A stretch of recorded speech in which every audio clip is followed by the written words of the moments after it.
Энинин күтүүсү. Орто жаштагы аял үйдө тынчсызданып, ары бери басып жатты. Буюмдардын ордун алмаштырып, жоолугун оңдоп, арасында ашканада бышып жаткан тамагын карап жүрдү.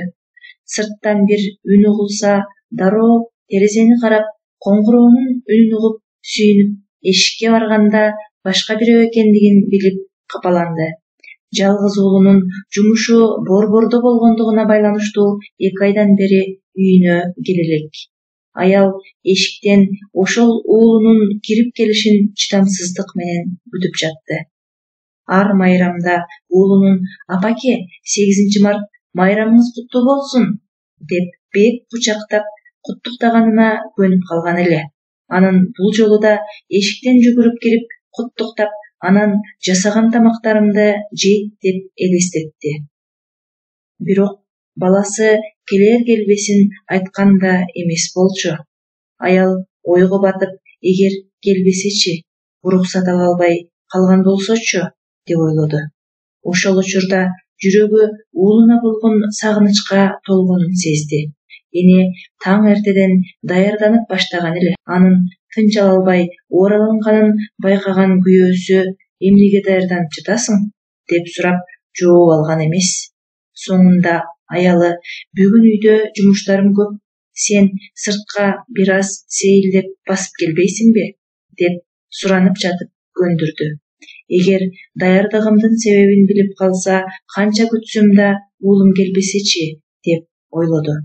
Бир нече саат өтүп, чак түш болду. Эгер келбей турган болсо, жок дегенде телефон чалып жайын айтпайбы?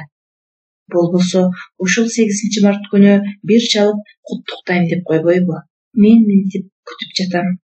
Ал эстеп да койбосо керек. Энинин көөнү балада, баланын көөнү талаада деген ушул беле. Уулун эстеген сайын энинин жүзүнө жылмаюу келип толкунданып жатты. Кайрадан дубалдагы саатты карап, демек келбейт.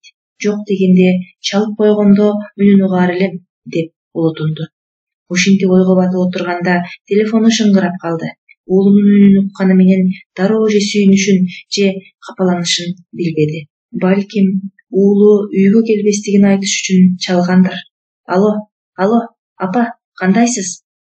Рахмат балам, сен кандайсың? Жакшымын, апаке. Эмне кылып жатасың? Жумуштарың кандай? Бир аз оор болду. Бирок шаарга да, жумушума да көнүп калдым. Келбей тургандыгын айтпай, же телефондо куттуктабагандыгынан улам апасы чыдамсызданып. Жумушуңдан уруксат алдыңбы, уулум? Ооба, апа, уруксат алдым. Сиз кайдан билдиңиз? Кайданбы? Майрамга карата уруксат алса керек деп.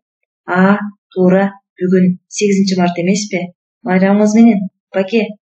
Мен абдан жакшы көргөн айым менен жолугаарымды айтып, жетекчимден уруксат алдым. Азыр анын жанына баратам. Аял титиреген, ыйламсыраган үнү менен ошондойбу? Ал кандай адам экен? Апаке, сиздин тамактарыңыздан да даамдуу, шириндиктериңизден да таттуусун жасап, азыр мени күтүп жаткандыгыңа ишенип кое бериңиз. Мен жанагы, болуптур, уулум, айтмакчы, ал да сени сүйөт деген үмүттөмүн. Сүйгөндүгү анык. Ошон үчүн уруксатты жалгыз ал үчүн албадымбы? Атам кайда, апа? Сыртта элем, балам. Эшик такылдап жатат. Атаң келди окшойт. Болуптур. Апа, салам айтыңыз.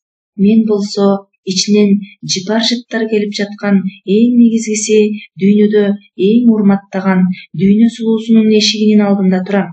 Болуптур, уулум, айтып коем. Анан дагы чал, уулум.